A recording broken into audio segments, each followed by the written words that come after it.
Estimados alumnos y alumnas, en esta clase vamos a ver la volumetría de óxido de reducción con sus distintas aplicaciones. Yo soy el doctor Marcos Manuel Kaplan. Una valoración o titulación redox está basada en una reacción de óxido-reducción entre el analito y el valorante. La oxidación y la reducción, como ya vimos en la clase anterior de equilibrios, no pueden tener lugar en forma independiente, sino que es simultánea por transferencia de electrones desde el donador al receptor. Los analitos reductores se titulan con una solución de un reactivo oxidante de concentración perfectamente conocida, y los roles se van a invertir en el caso de que sean analitos oxidantes, es decir, que se van a titular con una solución de un reactivo reductor de concentración perfectamente conocida. Como en toda determinación volumétrica, es necesario que se cumplan ciertos requisitos, como hemos visto para cada una de las volumetrías. Por una parte, la estequiometría. La medida en que la reacción se complete en primera instancia dependerá de las diferencias entre los potenciales formales de las cuplas de muestra y del titulante. Por otra parte, la velocidad.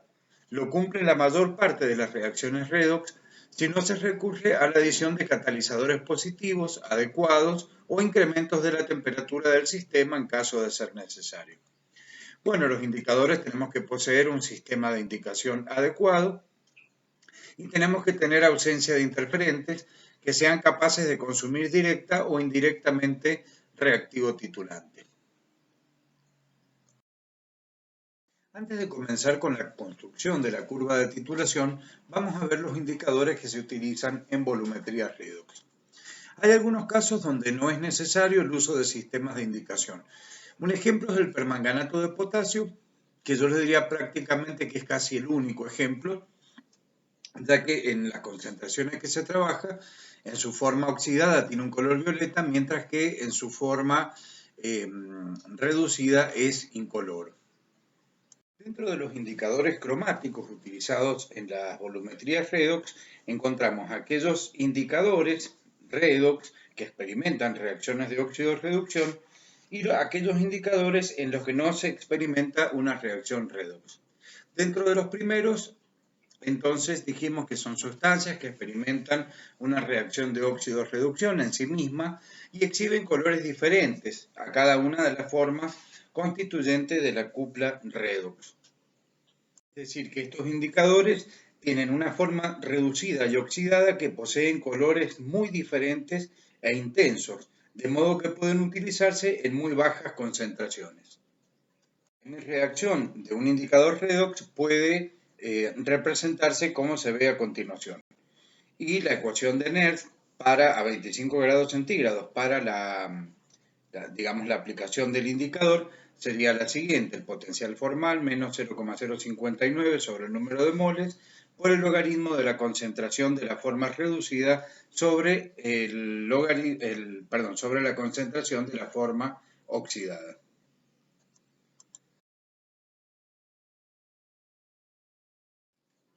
Si un indicador de este tipo se adiciona a una mezcla que está siendo titulada, la relación entre las concentraciones de la forma reducida y oxidada se ajustará de modo tal que en todos los puntos de la titulación el potencial del indicador iguale al de la mezcla. La solución va a adoptar un color o el color total de la forma reducida cuando la relación entre la concentración de la forma reducida sobre la oxidada sea mayor a 10. La solución, sin embargo, adoptará el color de la forma oxidada del indicador cuando esta relación entre las concentraciones de forma reducida y oxidada sea menor a 1 sobre 10. Por lo tanto, el indicador tendrá una zona de viraje en el centro en el potencial cero, que abarcará el rango que podemos observar en esta ecuación, o sea, el potencial del indicador será el potencial formal 0 más menos 0,059 sobre el número de electrones que pone en juego. En definitiva, la elección del indicador para una titulación redox va a estar definida por el potencial en el punto de equivalencia y por el potencial formal 0 del indicador. El otro sistema de indicación que les mencioné recién es aquel, o son aquellos, digamos, donde no interviene una reacción redox. Estas son sustancias que reaccionan prácticamente de manera específica o selectiva con una de las formas de la cupla redox, causando un cambio visible de color. Un ejemplo lo constituye el almidón, que puede ser usado como indicador en titulaciones en las que intervenga el yodo. El almidón consta de una mezcla de dos tipos diferentes de polímero, la alfa-amilosa y la amilopectina, que es la que puede observarse en esta figura. El intenso color azul que se forma en presencia de yodo aparentemente se debe a la absorción en el interior de la cadena helicoidal de la amilosa.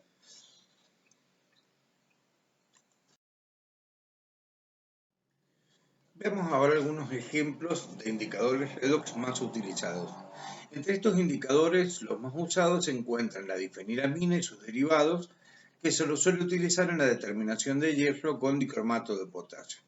La difenilamina experimenta las siguientes reacciones. Primero, la difenilamina se transforma en difenilbencidina, más dos protones y cediendo dos electrones. Y luego, esta se transforma en violeta de difenilbencidina. El indicador tiene un potencial de reducción de 0,75 volts. Otro ejemplo es la ortofenantrolina. Este es un indicador excelente para la titulación de hierro 2 con dicromato de potasio. La ortofenantrolina, entre otros compuestos relacionados, y otros compuestos relacionados de la misma, con esta base forman con el ion hierro 2 compuestos complejos coloreados de gran estabilidad. El ion ferroso se combina con tres moléculas de ortofenantrolina formando un complejo de color rojo intenso. En presencia de un exceso de oxidante, se va a formar el complejo férrico de color azul pálido. Prácticamente es incoloro en realidad. La reacción en la cual se lleva a cabo esta oxidación es oxidación y reducción, está representada por el siguiente par reversible. Un indicador por excelencia, digamos, para la determinación de hierro utilizando cerio como reactivo oxidante es la ferroína. Veremos ahora brevemente las curvas de titulación redox. Estas curvas de titulación que permiten seguir el transcurso de una valoración redox tienen también forma sigmoidal, como el de las otras volumetrías que hemos visto hasta el momento. Para su construcción es necesario calcular el valor del potencial formal del sistema titulado para cada valor de fracción titulada o volumen del titulante adicionado. Es importante recalcar que en cualquier instancia, digamos, de la titulación, los valores de potencial de las cuplas de la muestra y del titulante son iguales. Se calcula antes del punto de equivalencia, en el punto de equivalencia y después del punto de equivalencia el valor del potencial.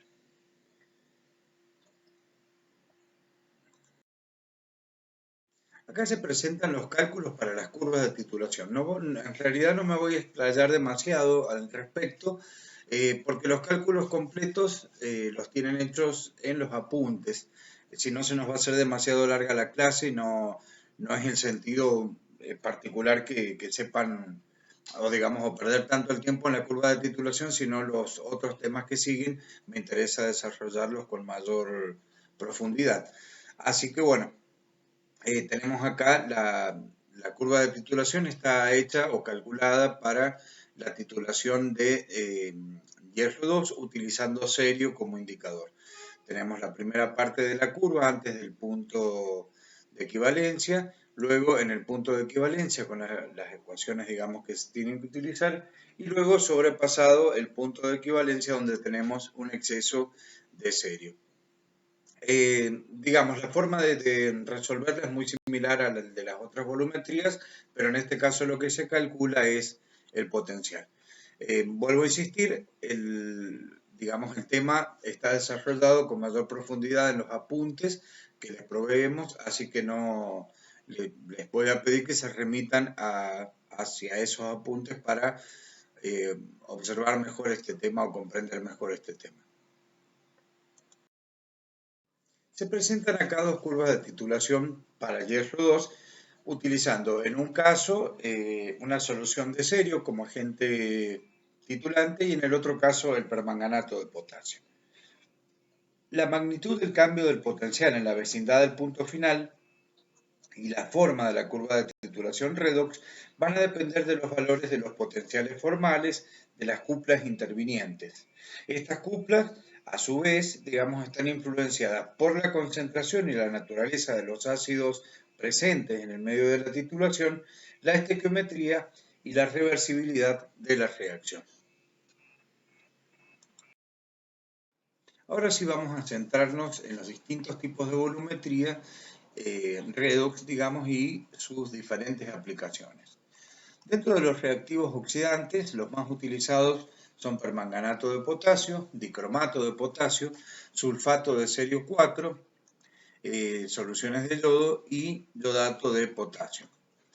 Dentro de los reactivos reductores, los más importantes que encuentran aplicación son el tiosulfato de sodio, las soluciones de yoduro, hierro 2, que se conoce también como la sal de Mohr. Dentro de los reactivos oxidantes, los más importantes, como les dije, dentro de los más importantes encontramos el permanganato de potasio y veremos algunas de sus cualidades o características. Presenta un potencial de reducción normal de 1,51 volt, como mencionáramos en la clase de equilibrio redox. No es patrón primario, se estandariza con oxalato y sus soluciones son inestables, ya que posee dióxido de manganeso, que ya veremos enseguida cuál es el problema de esto. Además, este funciona como un autoindicador. Otro oxidante muy importante y utilizado es el dicromato de potasio. Este posee un potencial de reducción de 1,44 volt en medio ácido. Una ventaja es que es patrón primario y forma soluciones muy estables. Como indicador para hacer las titulaciones con estos reactivos se utiliza la difenilamina. Vamos a estudiar ahora, o vamos a centrarnos en la permanganimetría. El enorme campo de aplicación del permanganato se debe a que es un oxidante muy fuerte y es autoindicador, como habíamos visto anteriormente. En la mayor parte, de sus aplicaciones se utiliza en solución ácida, dando manganeso 2 como producto de reacción. No obstante, algunas aplicaciones se utiliza en medio, casi neutro o inclusive en medio alcalino, dando dióxido de manganeso como producto de reacción. Es decir, entonces, que la fuerza de oxidante del permanganato puede variar modificando la acidez del medio. Así entonces, en medios fuertemente ácidos, como les dije, el permanganato es un oxidante muy enérgico y se reduce de acuerdo a la siguiente reacción. Pasa manganeso 2 tomando 8 protones y poniendo en juego 5 electrones, y su potencial de reducción es de 1,51 volts. Para calcular el peso equivalente hay que dividir el peso molecular en 5 debido a que pone en juego justamente 5 electrones. En medios débilmente alcalinos, débilmente ácidos o en medios neutros, el permanganato se reduce a dióxido de manganeso, de acuerdo a la siguiente reacción.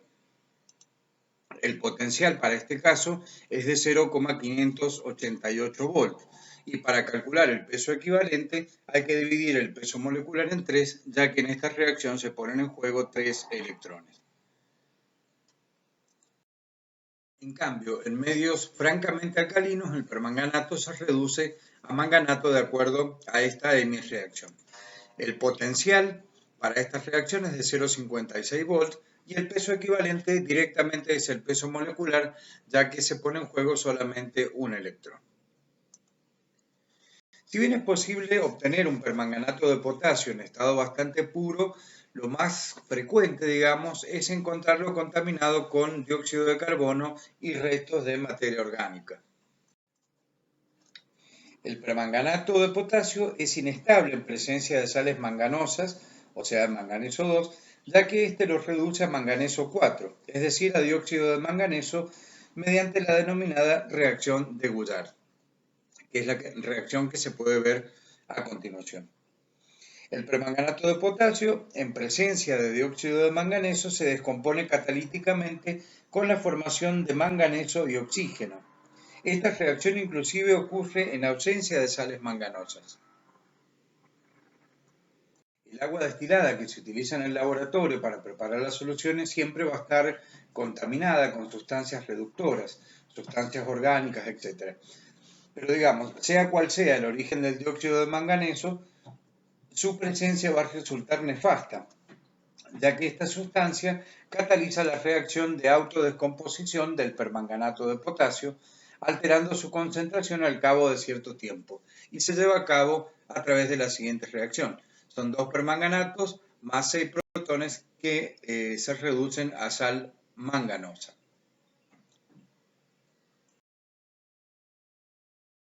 Las soluciones valoradas de permanganato de potasio de concentración exactamente conocida no se pueden preparar por pesada directa y dilución a un volumen conocido debido a todos los problemas, digamos, que presenta las soluciones que vimos en la diapositiva anterior.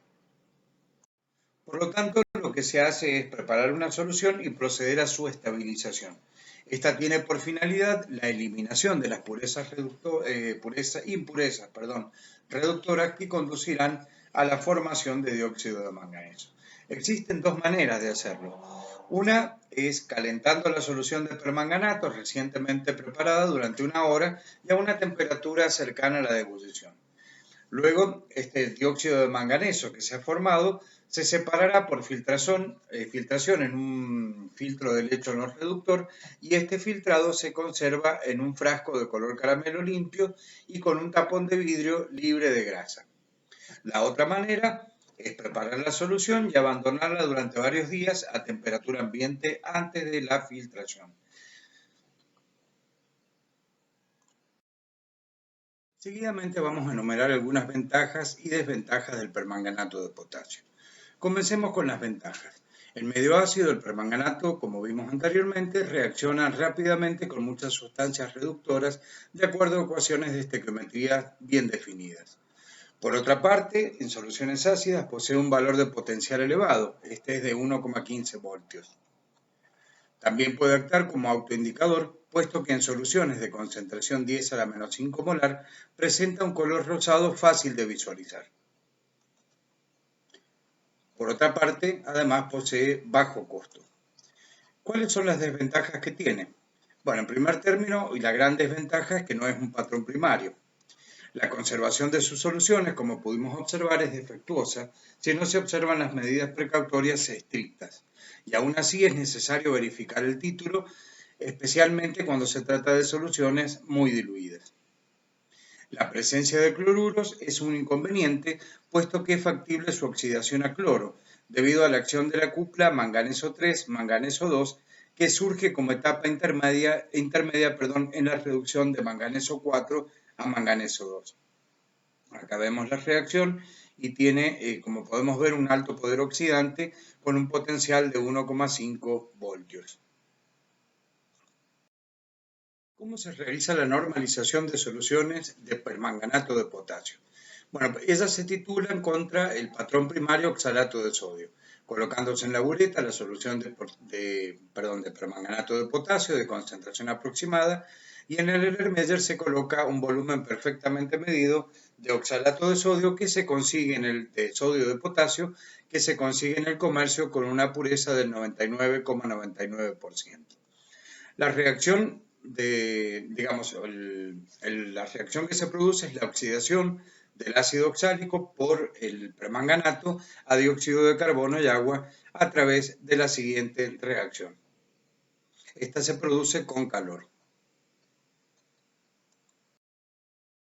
Para que esta reacción se produzca en forma rápida, tiene que llevarse a cabo en medio ácido y en caliente, puesto que en frío es extremadamente lento. En caliente, las primeras gotas de permanganato reaccionan lentamente con el oxalato, pero una vez que se forman las primeras concentraciones de manganeso 2 en el medio que actúa como catalizador, la reacción transcurre en forma instantánea. Las soluciones ácidas y en caliente, tanto de oxalato como de permanganato, se descomponen con desprendimiento de oxígeno. Acá vemos la reacción de descomposición del oxalato que nos da dióxido de carbono, monóxido y agua. No hemos puesto la del permanganato, pero bueno, con esta es suficiente. Puesto esta descomposición va a traer aparejado un error. Para poder corregir estos errores se utiliza el procedimiento ideado por Fowler y Bright. Para llevarlo a cabo se toman dos alícuotas de oxalato de potasio, se acidifica con medio ácido sulfúrico y sobre una de ellas se realiza la valoración en caliente, o sea, a temperaturas cercanas a la ebullición. Se anota ese volumen y sobre la otra alícuota, también acidificada, se descarga en frío aproximadamente el 90% del permanganato utilizado en la titulación anterior. Ahora se calienta a 55 o 60 grados aproximadamente, se deja reposar hasta decoloración completa del permanganato y se continúa la titulación agregando gota a gota y agitando la solución del permanganato hasta que un ligero exceso, digamos, de color violeta va a teñir el seno de la solución. De color violeta, mejor dicho, de color rosado. Muchas veces es preciso la reducción de la muestra.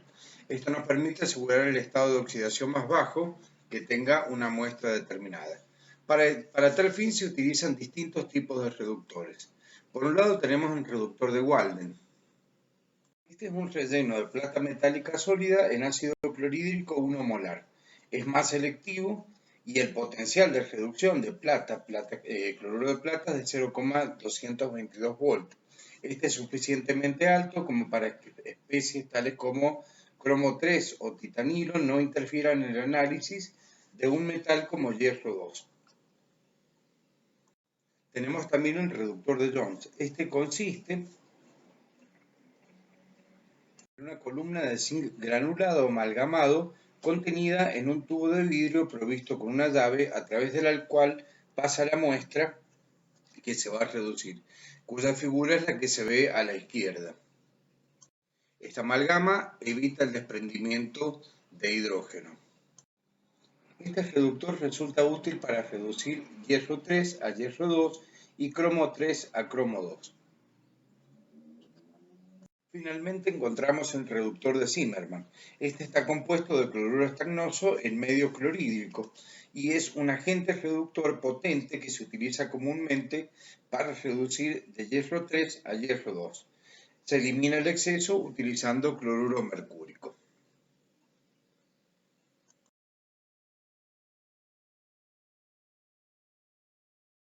Una de las aplicaciones más importantes en la que se utiliza el permanganato de potasio es en la determinación de hierro. Para esta determinación el hierro debe estar como hierro 2, es decir, hierro ferroso.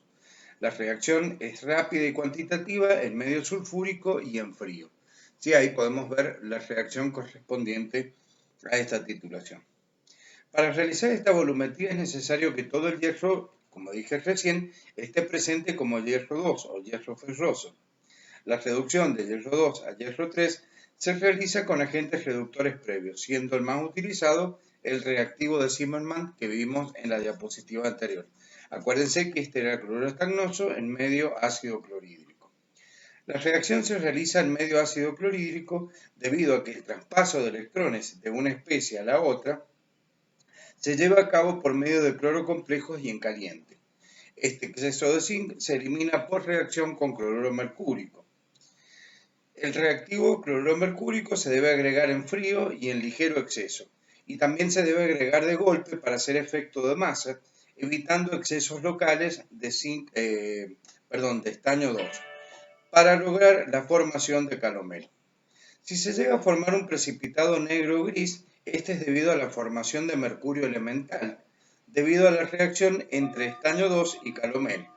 Si ocurre esta última reacción, la muestra tendrá que descartarse, ya que el mercurio elemental finamente dividido reducirá el permanganato al llevar a cabo la titulación. Para evitar el error por exceso que se comete al valorar soluciones de hierro 2 por la presencia de cloruros en la muestra, esta es una reacción inducida de cloruros a cloro, se debe adicionar la solución correctiva de Zimmermann-Reinhardt.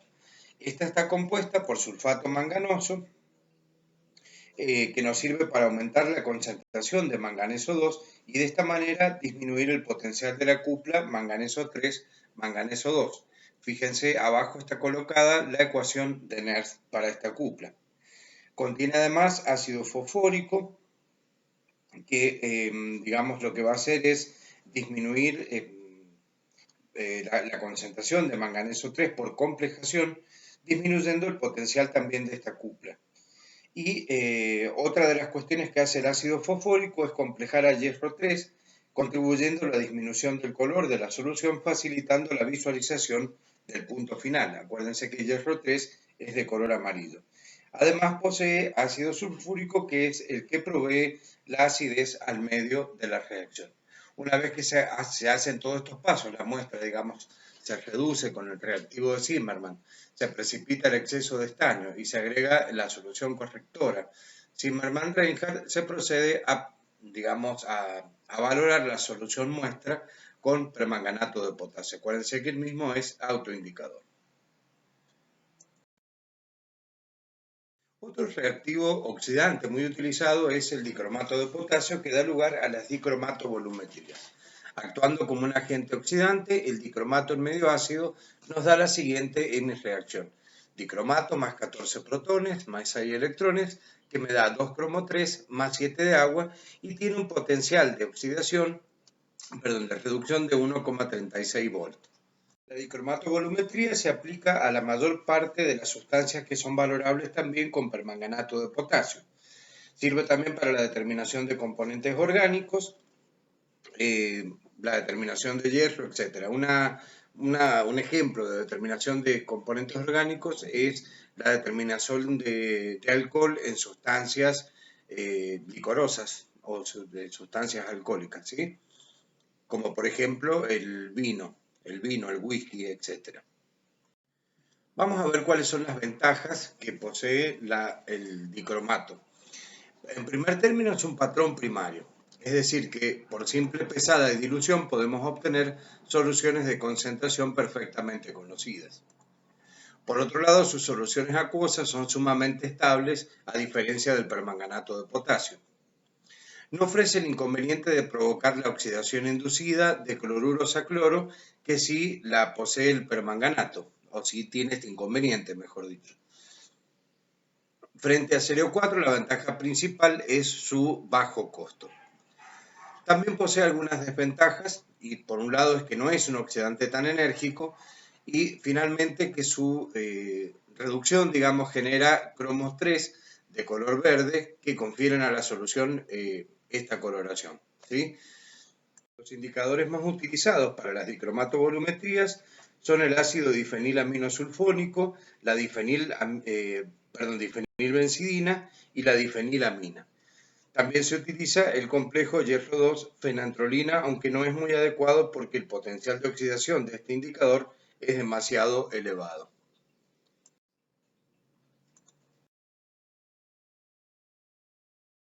Hasta el momento hemos estudiado titulaciones que utilizan como agente titulante agentes oxidantes, tales como el permanganato de potasio y el dicromato de potasio. Ahora vamos a estudiar una titulación que utiliza un agente titulante reductor como es el tiosulfato de sodio. El ion tiosulfato es un agente reductor moderado. Se utiliza ampliamente en la determinación de agentes oxidantes mediante un procedimiento en el que el yodo actúa como intermediario. La reacción o la hemireacción de interés es la siguiente: 2 de tiosulfato, que nos da el ion tetrationato más 2 electrones. Esta reacción es cuantitativa exclusivamente cuando el agente oxidante es el yodo. Otros agentes oxidantes tienden a continuar la oxidación de tetrationato en forma total o parcial a sulfato. La manera de operar es con los agentes oxidantes, digamos, su determinación consiste en añadir un exceso de yoduro de potasio a una solución ligeramente ácida del analito. La reducción de este produce una cantidad equivalente de yodo.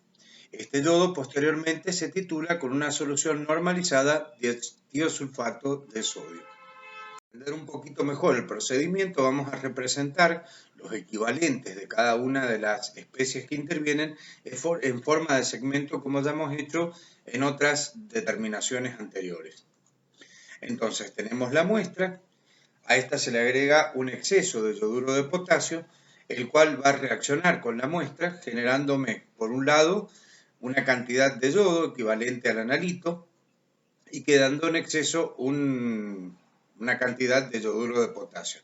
Luego, este yodo, que es equivalente al analito de la muestra, se titula posteriormente con una solución de tiosulfato.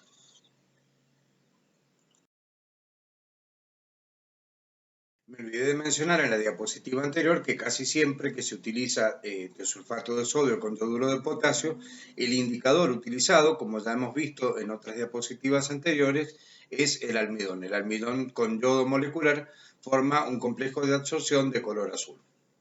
Un ejemplo de aplicación digamos, de las volumetrías que utilizan el tiosulfato es la determinación de hipoclorito de sodio en blanqueadores como por ejemplo la lavandina. Aquí, digamos, la muestra se le agrega un exceso de yoduro de potasio, generando cloruros y yodo, y luego, posteriormente, este yodo se titula con tiosulfato de sodio, utilizando como indicador el almidón. Las soluciones de tiosulfato de sodio no son muy estables. Estas soluciones tienden a descomponerse dando azufre y ion sulfito ácido a través de la siguiente reacción. Los factores que van a influir en la velocidad de esta reacción son, por un lado, el pH o la acidez. Los ácidos lo desproporcionan y dismutan, es decir, que se oxida y se reduce al mismo tiempo. Entonces se termina reduciendo azufre y se oxida a sulfito. Por otro lado, la acción del oxígeno atmosférico también lo disuelve, la presencia de microorganismos, la concentración de la solución, la presencia de iones cobres que, digamos, catalizan esta reacción anterior y la exposición a la luz del sol. Por todo lo dicho hasta el momento, evidentemente las soluciones de tiosulfato de sodio no son estándar primario y por lo tanto hay que normalizarlas. El yodato de potasio es un excelente patrón primario para poder normalizar las soluciones de tiosulfato de sodio. En primer término, el yodato reacciona con yoduro en medio ácido para dar 3 moléculas de yodo y luego ese yodo es titulado con el tiosulfato. Como agente reductor, el tiosulfato de sodio sirve para soluciones o para el analito bromato, para aplicarla para yodato, soluciones de peryodato, clorato, para el cloro gaseoso, para bromo gaseoso, es decir, halógenos en general, para el agua oxigenada y para sustancias orgánicas. Veremos ahora la aplicación de yodo en las volumetrías. El yodo es un agente oxidante débil que se utiliza para determinar sustancias reductoras. En general no se utiliza como una solución de yodo molecular, ya que es insoluble en agua, sino de triyoduro. Y la N-reacción correspondiente es un triyoduro más 2 electrones, que me da 3 yoduros, con un potencial de reducción de 0,536 volts. ¿Cuáles son las ventajas que posee utilizar yodo? Por un lado, la selectividad que posee el mismo y que dispone de un indicador sensible y reversible como es el almidón. La gran desventaja es que las soluciones de yodo no son estables y hay que normalizarlas periódicamente. Una solución tipo de yodo se prepara por el método indirecto disolviendo el yodo en una solución de yoduro de potasio. Yodo soluble en agua en una porción de 0,001 mol por litro a temperatura ambiente, pero su solubilidad se puede aumentar en presencia de iones yoduro. Entonces, la pérdida de yodo por volatilización también es evitada por la adición de un gran exceso de iones yoduros, los cuales reaccionan con el yodo para formar triyoduro según la siguiente ecuación con esa constante. El yodo no es una droga a patrón primario y cuando se lo utiliza en la determinación de reductores es necesario recurrir a las denominadas soluciones potenciales de yodo. ¿A qué debe su inestabilidad las soluciones de yodo? Por un lado, la elevada volatilidad del soluto. Por otra parte, el yodo ataca lentamente materiales orgánicos como ser el corcho, el caucho, partículas de aire, etc. La oxidación de yoduro a yodo por el oxígeno del aire, que esto siempre ocurre a pHs, a valores de pH menores a 0,5, se lleva a cabo a través de esta reacción, en la cual van a influir las siguientes cuestiones: la presencia de ácidos, el calor, la luz, y los metales pesados. Todos estos factores contribuyen en definitiva a aumentar la concentración de yodo en la solución valorada. La normalización de soluciones de yodo pueden hacerse con reactivos tales como una solución de tiosulfato de sodio que esté normalizado o utilizando también el patrón primario óxido de arsénico. Para este último se presentan acá las reacciones que se llevan a cabo. La reacción de titulación, para el caso del óxido de arsénico, tiene que hacerse a pH 8 con una solución amortiguadora de bicarbonato. Y en ambos casos, tanto con tiosulfato como con el óxido arsenioso, el óxido arsenioso, el punto final se detecta por la formación del complejo azul intenso de almidón con trillo duro. Finalmente, vamos a ver, como aplicación, vamos a ver la determinación de yodo en una muestra de sal de mesa. Para ello, se coloca en una bureta una solución normalizada de yodato de potasio de una determinada concentración en particular, en este caso 0,0025 normal, y la muestra se prepara a partir de la sal comercial a la que se le agrega un exceso de yoduro de potasio, ácido fosfórico al 5% y almidón que va a funcionar como indicador. Las reacciones que van a transcurrir en este método es el yodato, que es el que contiene el analito que contiene la sal de mesa, reacciona con el yoduro, y 6 protones que proveen del ácido fosfórico para generar 3 moléculas de yodo. Luego esas moléculas de yodo se titulan con una solución de tiosulfato. Finalmente, la ecuación que se aplica para encontrar las ppm de yodato en la muestra es la ecuación general de la volumetría que se ve a continuación.